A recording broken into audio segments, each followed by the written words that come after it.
Coronavirus en Belgique, dans les écoles, préparation à un déconfinement incertain.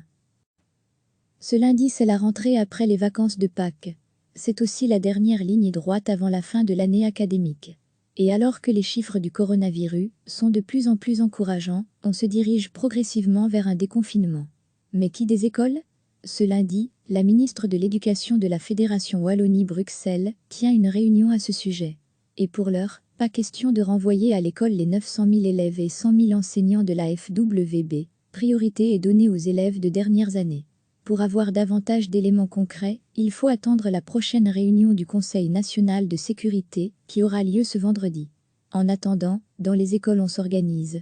En effet, ce sont les élèves de Réto, de 6e secondaire ou encore de 7e année professionnelle qui sont sur la to-do list de la réunion qui se tient ce mercredi. Ils pourraient être prioritaires en cas de réouverture progressive des écoles après le 3 mai. À raison, puisque pour la plupart d'entre eux, seront en septembre prochain dans l'enseignement supérieur. Pour beaucoup, l'heure est à la préparation des examens de fin d'année ou encore d'entrée dans l'enseignement supérieur. Objectif, les préparer au mieux. Or, contrairement à la Flandre, pour le moment dans la FWB, il n'est pas question d'enseigner de nouvelles matières. Les élèves, à distance, travaillent à la consolidation de leurs acquis.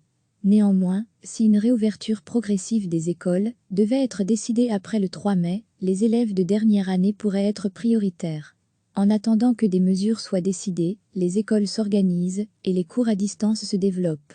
Et les élèves sont de plus en plus connectés. On s'est dit que c'était l'opportunité de nous améliorer sur tout ce qui était numérique. Tous nos élèves ont reçu aujourd'hui un compte Office 365, on a vu ça comme un accélérateur de changement, explique Isabelle De Vos, directrice adjointe du centre d'enseignement secondaire de Jodoigne. Il a donc fallu former le personnel enseignant, mais également combler une certaine fracture numérique et penser aux élèves qui n'ont pas d'environnement numérique chez eux. Pour cela, nous faisons des envois 2 fois par semaine du suivi pédagogique. Pour le moment, il semble que ce soit l'incertitude de ce qui sera décidé ce vendredi qui inquiète. Pas de réouverture ? Une réouverture partielle ? Il y a encore beaucoup de points d'interrogation, souligne Isabelle De Vos. Lire aussi, coronavirus en France, réouverture des écoles, mesures économiques déguisées ? Quoi qu'il en soit, la réponse des autorités risque d'être le résultat d'une analyse bénéfice-risque, explique Yves Copité, professeur de santé publique et épidémiologiste à l'ULB. L'idée est de pouvoir trouver le bon curseur entre les risques sanitaires d'un retour à l'école et les bénéfices en termes économiques, sociaux ou encore éducationnels. Mais, cette éventuelle reprise ne pourra faire l'économie de mesures de prévention. C'est d'ailleurs ce qu'a rappelé Emmanuel André, le porte-parole du Centre de crise interfédéral de lutte contre le coronavirus, lorsqu'il explique que nous devrons vivre avec le virus et trouver une zone de confort, un périmètre où l'on peut continuer à vivre tout en se protégeant soi-même et en protégeant notre communauté de ce type d'augmentation fulgurante. Lire aussi, déconfinement en Belgique, pourquoi il ne faut pas aller trop vite. Retrouver tout notre dossier sur le coronavirus concernant les écoles, cela impliquera nécessairement des mesures qu'on appelle des rentrées différenciées, c'est-à-dire déterminer quels vont être les groupes prioritaires, l'organisation, de quel type de matériel nous aurons besoin pour permettre l'application des gestes barrières, etc. Une série de mesures qu'il faudra établir scrupuleusement, décrit Yves Copité. Tout cela est un peu compliqué et il faut l'organiser opérationnellement. Car si ce n'est pas dans ce cadre-là, cela sera compliqué en termes de transmission de la maladie, avertit l'épidémiologiste. Pour Yves Copité, l'application de ces mesures devra obligatoirement être accompagnée de campagnes de testing beaucoup plus importantes. En effet, les jeunes qui vont rentrer à l'école, ceux qui vont développer des signes et des symptômes, mais aussi les enseignants, il faudra les isoler et les tester s'ils commencent à développer la maladie. Recevez chaque matin l'essentiel de l'actualité. Ce lundi, c'est la rentrée après les vacances de Pâques. C'est aussi la dernière ligne droite avant la fin de l'année académique. Et alors que les chiffres du coronavirus sont de plus en plus encourageants, on se dirige progressivement vers un déconfinement. Mais qui des écoles ? Ce lundi, la ministre de l'Éducation de la Fédération Wallonie-Bruxelles tient une réunion à ce sujet. Et pour l'heure, pas question de renvoyer à l'école les 900 000 élèves et 100 000 enseignants de la FWB. Priorité est donnée aux élèves de dernières années.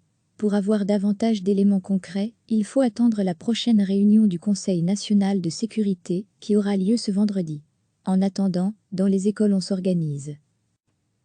En effet, ce sont les élèves de réto, de 6e secondaire, ou encore de 7e année professionnelle, qui sont sur la to-do list de la réunion qui se tient ce mercredi. Ils pourraient être prioritaires en cas de réouverture progressive des écoles après le 3 mai. À raison, puisque pour la plupart d'entre eux, seront en septembre prochain dans l'enseignement supérieur.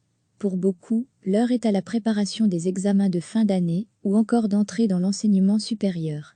Objectif, les préparer au mieux.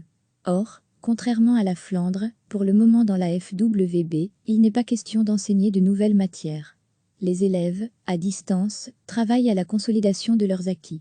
Néanmoins, si une réouverture progressive des écoles devait être décidée après le 3 mai, les élèves de dernière année pourraient être prioritaires. En attendant que des mesures soient décidées, les écoles s'organisent et les cours à distance se développent. Et les élèves sont de plus en plus connectés. On s'est dit que c'était l'opportunité de nous améliorer sur tout ce qui était numérique. Tous nos élèves ont reçu aujourd'hui un compte Office 365, on a vu ça comme un accélérateur de changement, explique Isabelle DeVos, directrice adjointe du centre d'enseignement secondaire de Jodoigne. Il a donc fallu former le personnel enseignant, mais également combler une certaine fracture numérique et penser aux élèves qui n'ont pas d'environnement numérique chez eux. Pour cela, nous faisons des envois 2 fois par semaine du suivi pédagogique. Pour le moment, il semble que ce soit l'incertitude de ce qui sera décidé ce vendredi qui inquiète. Pas de réouverture? Une réouverture partielle? Il y a encore beaucoup de points d'interrogation, souligne Isabelle DeVos. Lire aussi, coronavirus en France, réouverture des écoles, mesures économiques déguisées? Quoi qu'il en soit, la réponse des autorités risque d'être le résultat d'une analyse bénéfice-risque, explique Yves Copité, professeur de santé publique et épidémiologiste à l'ULB. L'idée est de pouvoir trouver le bon curseur entre les risques sanitaires d'un retour à l'école et les bénéfices en termes économiques, sociaux ou encore éducationnels.